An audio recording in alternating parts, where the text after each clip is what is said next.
missionaries teach sustainable farming and lifestyle changes to people in remote villages in Asia region. Pathfinders from Chile break world record in children's bed campaign. Adventist Church in Cuba ramps up leadership training amid pastor exodus.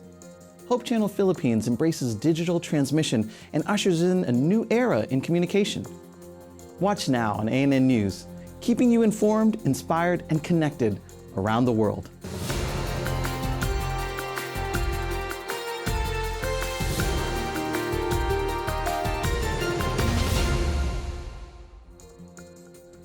Nestled in the rugged mountains of the Philippines are remote villages grappling with isolation.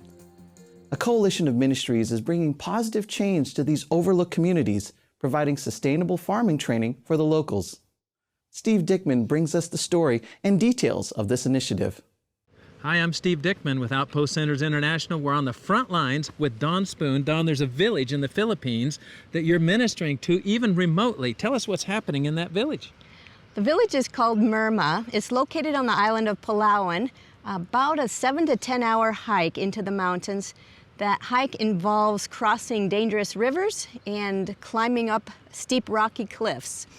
In the village of Murma, they have a challenge for food. It's located in the steep mountains, and growing food is difficult. Through farm stew principles of farming, they've been able to terrace their hillside and grow vegetables and fruits that will help feed the hungry school children so they can learn well in school. Friends, feeding hungry school children is what I want you to think about. This is Outpost Centers International on the front lines with Dawn Spoon and Farm Stew in the Philippines. These missionaries teach sustainable farming and other lifestyle changes. The students at the village are now learning how to grow kitchen gardens. The produce from these gardens provides a nutritious school lunch and food to take home to their families. Adventist School in Jamaica becomes the first educational institution in the country to adopt solar energy as its primary power source. A ceremony celebrated the installation of solar panels, valued at $73,000, or 11.5 million Jamaican dollars. A generous gift from the school's Alumni Association, in partnership with the administrative headquarters of the Seventh-day Adventist Church in central Jamaica. The initiative demonstrates a commitment to educational growth and improvement. With a generating capacity of approximately 64 kilowatts per hour, the solar system was designed to cover between 75% and 85% of the school's total electricity consumption, serving 700 students in addition to staff. It is estimated that the system will have a return on investment within 3 years. In Zimbabwe, ADRA provides farming skills that have transformed the lives of many families.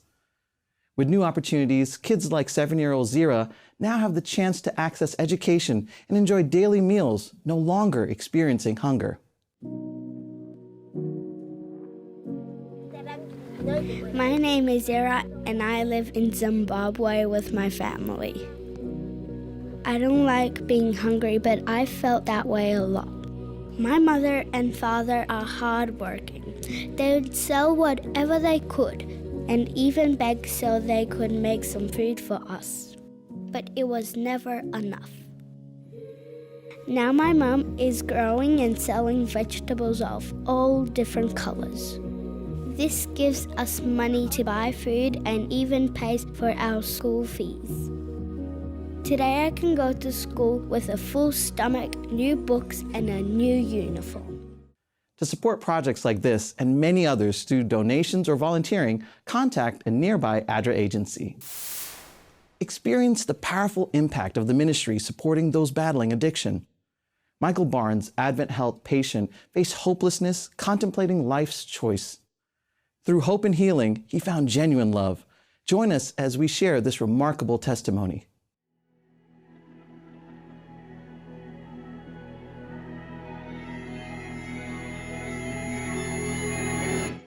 My whole life was nothing but pain. I don't really remember too many happy times as a kid. I don't really remember being happy. I remember doing what I had to do just so I wouldn't get yelled at, so I wouldn't be told that I wasn't good enough. I was always trying to make everybody else happy. I never really got to live the life that I wanted to. I mean, I was around alcohol and drugs as long as I can remember. I caught my mom, I caught my father using as I was growing up. It just became sort of normal. I mean, it was horrible. When I met Michael, Michael was at his lowest point. He probably wore about 100 pounds. I will never forget, he walked in and honestly, like, he was so sick looking, so pale.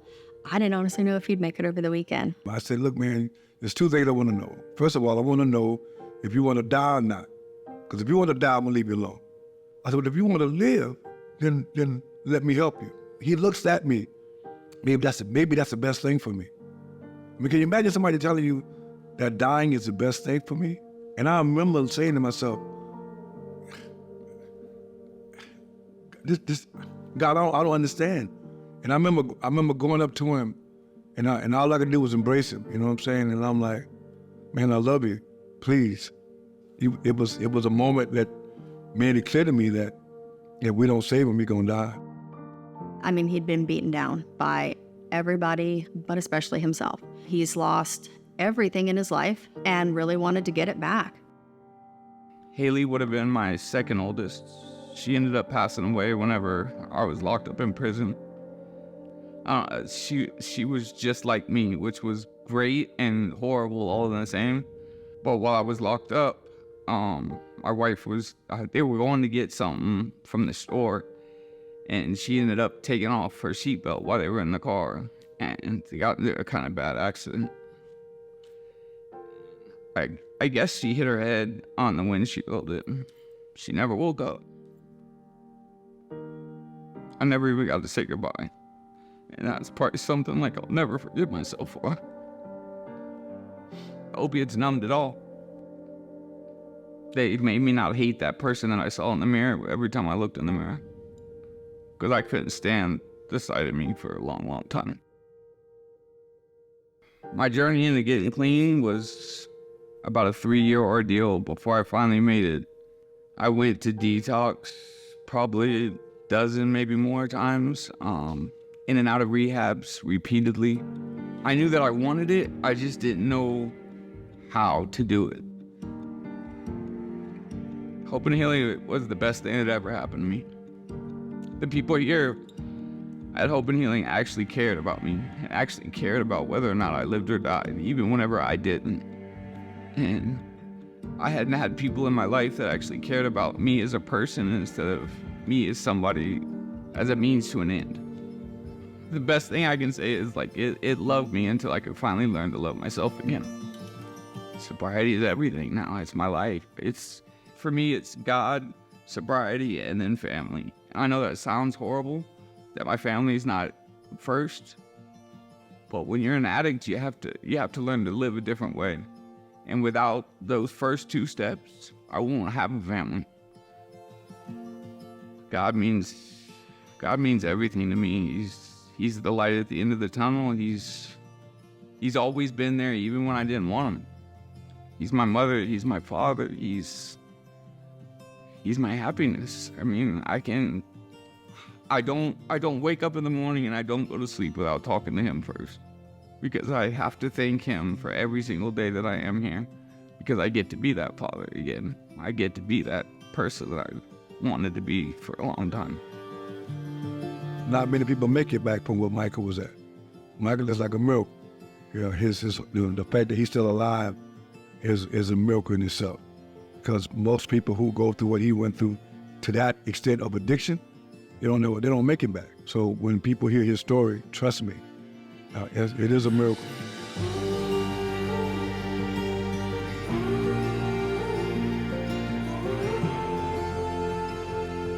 Sometimes we experience a lot of loss, a lot of letdown, a lot of sadness in this field. But if we can save at least one person, then it's worth it.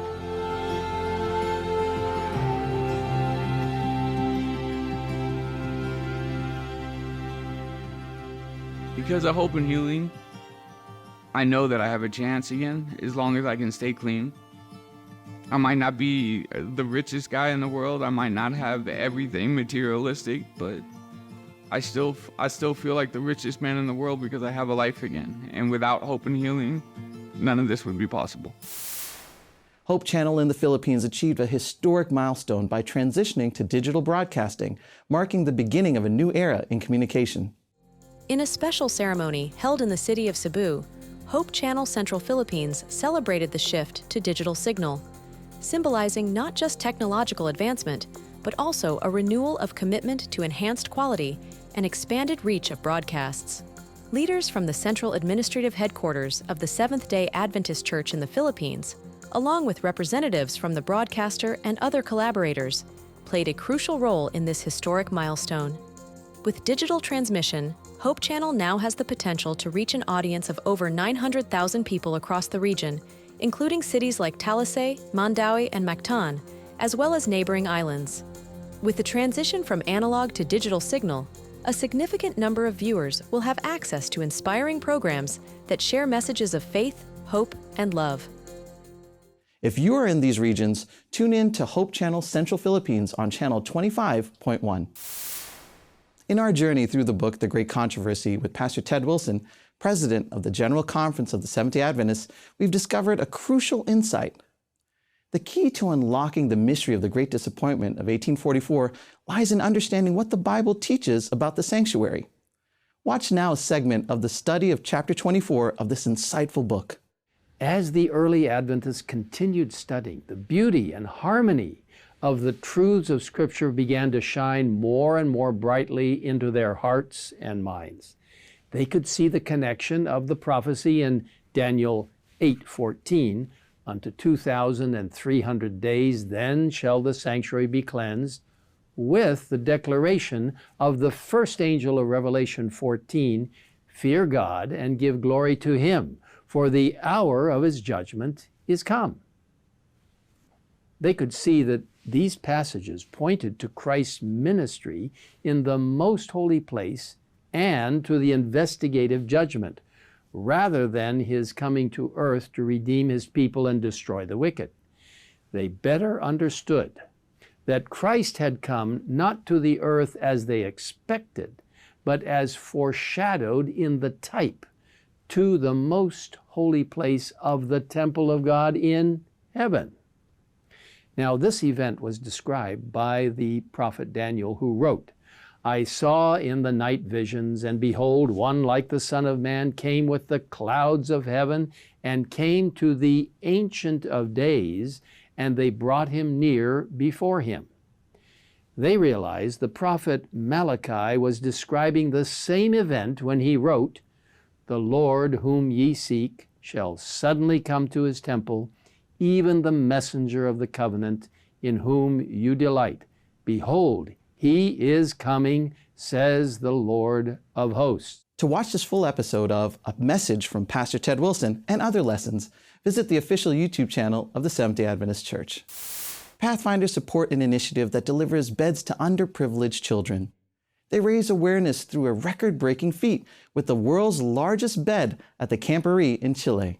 In Chile, Adra, Chile, has achieved an extraordinary feat, assembling the world's largest bed, breaking the Guinness World Record with dimensions of 62 x 104 feet. Constructing this monumental bed required 180 mattresses. This nearly 14-ton accomplishment was made possible through the collaboration of ADRA, 6,000 Pathfinders from the 6th National Camporee in Chile, and support from private companies. On the campus of the Adventist University of Chile, they united for a cause beyond records, raising awareness about the urgent need for beds among children and teenagers. It's not just about breaking records. It's part of ADRA Chile's ongoing mission, the One Child, One Bed campaign. To achieve this, they're raising funds annually to provide new beds for children and teenagers facing poverty, natural disasters, or conditions of vulnerability. ADRA Chile remains dedicated to ensuring that every child and teenager has a safe and comfortable place to rest, emphasizing that every bed matters. With your help, they can make sure that no child is left without the rest they deserve. For donations or volunteering in any ADRA project worldwide, make contact with the nearest agency. A young wheelchair-bound missionary was surprised to receive a motorized wheelchair as a gift. The delivery took place during a celebration for the Caleb Mission Project, with the participation of over 1,500 volunteers in the city of Cariacica, Espírito Santo, Brazil. Let's get to know Amanda Diniz and her passion for mission, which inspires others to serve with dedication and compassion.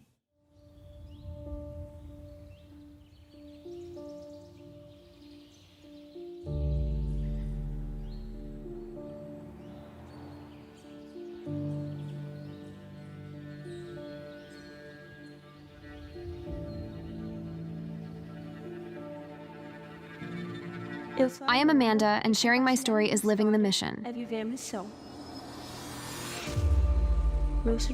My first years of life were marked by many surprises. I was diagnosed with myelomeningocele, which is a congenital malformation of the neural tube.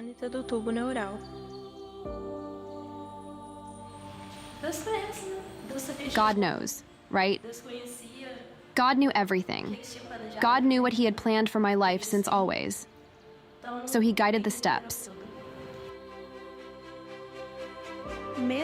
Even with physical limitations, I did not limit myself. On the contrary, I found ways to break barriers and make a difference in people's lives.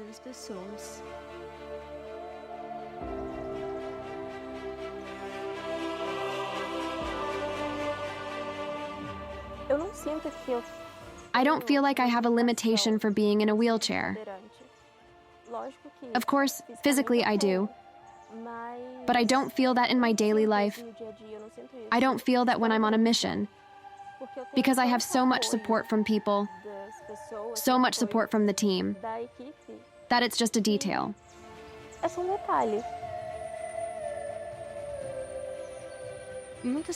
Many people see a wheelchair, but I see the opportunity to serve.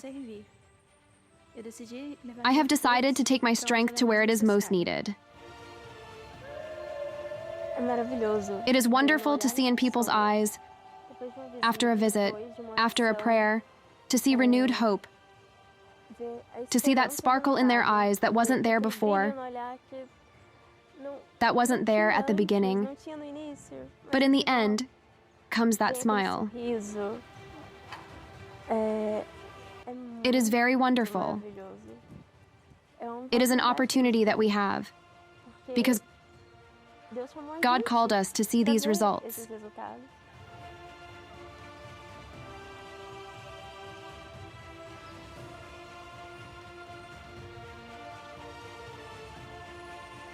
I can see this mission as a request from God to everyone, regardless of disability, regardless of anything. It is a mission that God has sent to every single person. So that's why I'm here. That's why I accepted this calling.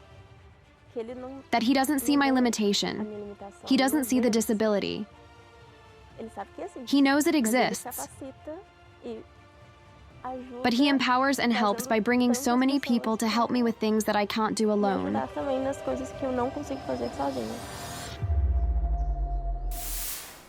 Adventist Church in Cuba accelerates leadership training to offset pastor exodus. The Seventh-day Adventist Church in Cuba is stepping up its efforts to train young leaders in response to the increasing emigration of pastors and local leaders in recent years. Between 2021 and 2023, the multidimensional crisis on the island accelerated the number of emigrations, with a total of 44 pastoral families leaving since 2021. This departure represents 1/3 of the pastors, leading at various levels.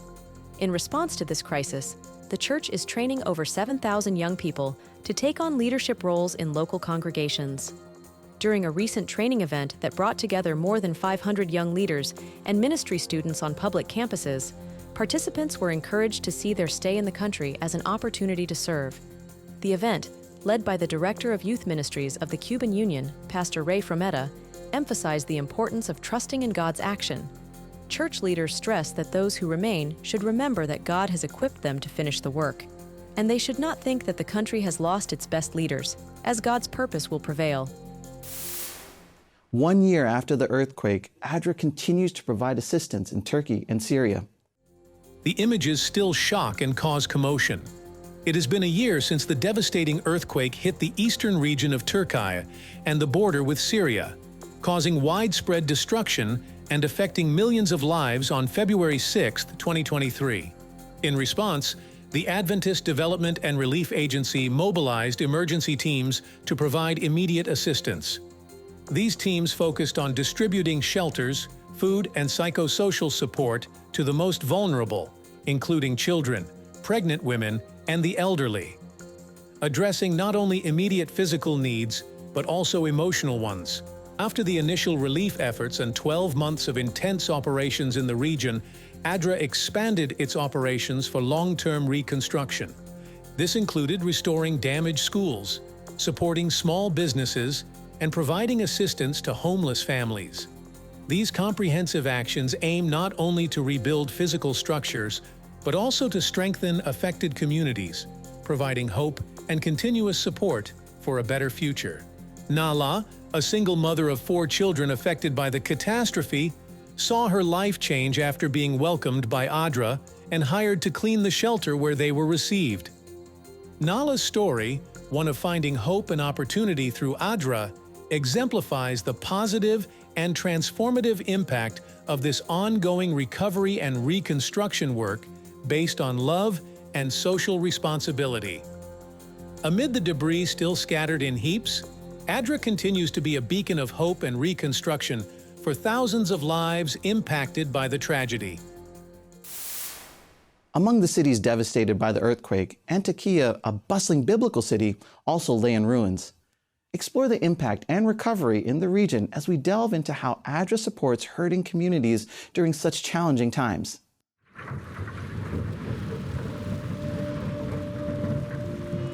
Many people lost completely their house. Some people, they didn't lose completely, but they cannot return to their house. In one night, everything changed in Antioquia. Much of the bustling biblical city of Antioch was reduced to rubble after a 7.8 magnitude earthquake hit southeast Turkey and Syria in February 2023. For devastating moments like these, the Adventist Development and Relief Agency, or ADRA, offers support to hurting communities. When you walk down the street of Antioquia, what's left, you see that everything's gone. From what I saw, I think 80% of the homes that are remaining are condemned. I think it was 2 days after the earthquake, we already received phone calls and emails and text from ADRA saying, how can we help? Adventist volunteers in Turkey were motivated to help. Just days after the earthquake, ADRA's experienced disaster response team worked with the volunteers to find the most effective ways to help earthquake victims. The team was stationed in Adana, the nearest city without excessive damage from the quake. Every day they packed bags with cleaning supplies, sanitary products, and food. The team then made the daily drive to Antioquia, distributing the supplies to families living in tents next to the remains of their homes. They helped people like Ali, whose home had partially collapsed, but whose family had survived. He explained how blessed he felt because directly next to his home was an apartment building that had fully collapsed, leaving only a few survivors. Even when experiencing great loss, the community in Antioquia showed selflessness and hospitality. We wanted to help, and this man was willing to help us. He said, I can tell you which families, how many families we have here. I can tell you where to bring, who are the most needed families. So we followed him and we were distributing 10 by 10, and his tent was the last one. So he didn't put himself first to make sure that he was receiving. And then at the end, he insisted for us to sit down and have a tea time. All the time he was saying, thanks God,